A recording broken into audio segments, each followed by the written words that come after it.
अपना ध्यान सम्मुख विराजमान श्री श्री 108 श्री परमहंस महान विभूतियों की ओर लगाते हुए और अपनी मुखरसना को पवित्र करने हेतु एक बार ऊंची और मीठे स्वर में बोलिए जयकारा बोल मेरे श्री गुरु महाराज की जय। बोलो श्री सतगुरुदेव भगवान की जय। कहते हैं कि इस दुनिया में सभी लोग जो हैं गुरु को मानते हैं, उनकी आज्ञा और मौज में चलते हैं। क्या सच में सभी लोग गुरु की आज्ञा या मौज में चलते हैं? सच्चे गुरु क्या करते हैं? सच्चे गुरु की क्या महिमा है? यह लोग जो हैं क्या सच में जानते हैं?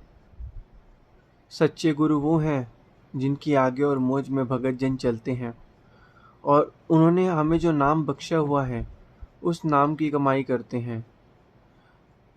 गुरु की आज्ञा और मौज में चलकर उनके द्वारा बताए गए नियमों की पालना करना और उनकी प्रसन्नता को प्राप्त करना ही एक असली सेवक का धर्म है, एक सच्चे सेवक की निशानी है। क्योंकि जो पार ब्रह्म गुरु होते हैं वो हमें वह नाम बख्शते हैं जिस नाम को जाप जपने से ही हमारा जो है मन को शांति मिलती है और आत्मा का कल्याण हो जाता है। एक बार की बात है, एक सेवक ने अपने गुरु से पूछा कि ये जितने भी संसार में लोग हैं ये सभी व्रत उपवास यज्ञ योग जप तप कर रहे हैं, लेकिन हम आपकी चरण शरण में हैं, हम तो यह चीज़ें नहीं करते हैं।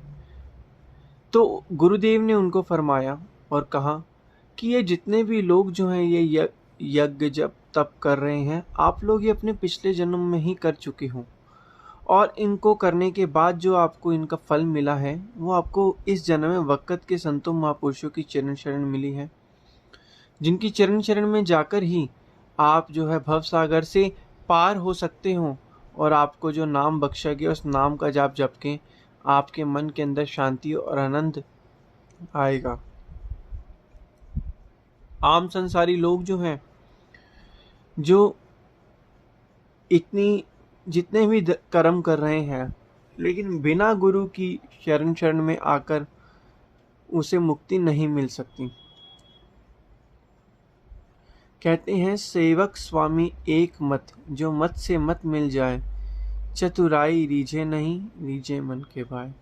कहते हैं जो सेवक अपने स्वामी की आज्ञा और मौज में चलता है, उनके द्वारा बताए गए नियमों की पालना करता है और चतुराई को हटाकर सहनशीलता धारण करके हमेशा जो है आज्ञा और मौज में चलता है और उनके बताए गए आज्ञा का पालन करता है, नियमों का पालन करता है और हमेशा सादगी में रहता है और हमेशा ही सीधा बनकर रहता है और हमेशा ही आज्ञा और मौज में चलता है, वही जो है स्वामी को प्रिय होता है और चतुराई का त्याग करके भक्ति भाव करता है। वैसे लोग कभी भी उन भगवान की प्रसन्नता नहीं प्राप्त कर पाते, गुरु की प्रसन्नता नहीं प्राप्त कर पाते। जो छल कपटी होते हैं, चतुर होते हैं, ऊपर से तो नरम होते लेकिन अंदर से बहुत ही चतुराई दिखाते हैं। ऐसे क्योंकि भगवान को छल कपट वाला जीव जो है वो बिल्कुल नहीं पसंद है। उसे भगवान को निर्मल मन वाला जो जीव है वो पसंद आता है, जो किसी से भी छल कपट नहीं करता, हमेशा साधारण बनकर रहता है। तो इसी प्रकार हमें क्या है करना चाहिए कि हमें जितना भी है वक़्त के संतों महापुरुषों की चरण शरण में जाकर सच्चे गुरु ने हमें नाम बख्शे उस नाम का सुमिरन करना है। वक़्त के संतों महापुरुषों की चरण शरण में जाकर जब हम नाम का सुमिरन करेंगे तो हम जो है इस भव सागर से पार हो पाएंगे, जिससे हमारा ये लोग भी सुखी होगा परलोक भी सुहेला बनेगा। इसी प्रकार एक बार की बात है, एक सेवक कहीं पर नहा रहा था और वह जो था तौलिए से अपने पैर जो था वो पूंछने लगा, साफ करने लगा। तो जब वह तौलिए से अपने पैरों को ध्यान से बहुत ही बारीकी से साफ करने लगा, तो उसी समय वहीं से ही गुरुदेव उसके गुजरे और उन्होंने देखा कि यह तुम इतना अपने पैरों को ध्यान से क्या क्या साफ कर रहे हो। उन्होंने कहा कि हमें तो एक दिन, गुरुदेव ने कहा हमें तो एक दिन यहाँ से सबने चले जाना है, इस संसार को छोड़ के। तो और तुम इतना अपना ध्यान जो है इतना पैरों में फंसाया हुआ है, इतना साफ सफाई कर रहे हो। तो यह बात सुनकर वह जो सेवक था वह सर झुकाकर उनकी बातों को सुनने लगा।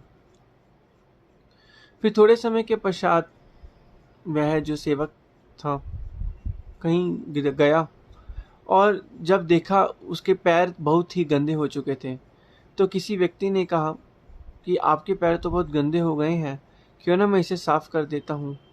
तो उस सेवक ने कहा नहीं नहीं, ये पैर मेरे मत साफ करिए, क्योंकि उसने कहा कि मेरे गुरुदेव ने ऐसे ऐसे कहा, तो मैं अब उनकी आज्ञा और मौज में चल रहा हूँ। तो ये होता ही आज्ञा और मौज में चलना, कि गुरुदेव ने जब कहा तो उन्होंने उनकी आज्ञा और मौज में हमेशा सर झुकाकर वह चला।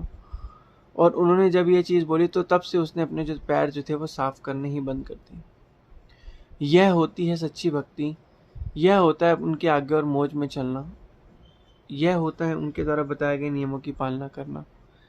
क्या हम जितने भी इस लोग हैं, क्या हम इस तरीके से भक्ति करते हैं? क्या हम उनके बताए गए नियमों की पालना करते हैं? क्या हम इस तरीके से भक्ति करते हैं जिससे उनके हम प्रसन्नता को प्राप्त कर पाए? नहीं, क्योंकि हम जो हैं गुरु को तो मानते हैं, लेकिन हम गुरु की नहीं मानते। यह हमारी सबसे बड़ी भारी भूल है इस संसार की, इस दुनिया की। गुरु को तो हर कोई मानता है, लेकिन गुरु की कोई कोई मानता है।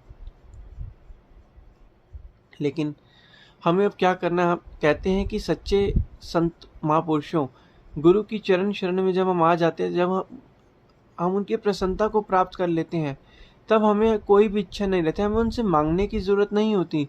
वो बेइंतहा हमें सब कुछ प्रदान कर देते हैं, वह हमें भक्ति प्रदान कर देते हैं। क्योंकि कहते हैं भक्ति ही में ही सब कुछ है, भक्ति सुख का मूल है, भक्ति सुख की खान, जाके हृदय भक्ति बसे पावे पद निर्वाण। क्योंकि भक्ति जो है वो सुखों का मूल है। इस संसार में हमें जीवन मिला है सुख शांति और आनंद से, एक यात्रा चल रही है हमारी संसार में, उस यात्रा को सुख शांति और आनंद से व्यतीत करें। लेकिन हम काम क्रोध लोभ मोह अहंकार के झांसे में आकर इतना सब कुछ जो है वो फंस चुके हैं कि हम इस मोह माया की जंगल से, चंगुल से बाहर ही नहीं निकल पा रहे हैं। लेकिन हम जैसे और आप जैसे जो भाग्यशाली गुरुमुख है, जिन्हें वक्त के संतों महापुरुषों की चरण शरण मिली है, उनकी आगे और मौज में चलकर हम इस भवसागर से पार हो सकते हैं, जिससे हमारा ये लोग भी सुखी होगा और परलोक भी सुहेला बनेगा। बोलो जयकारा बोल मेरे श्री गुरु महाराज की जय।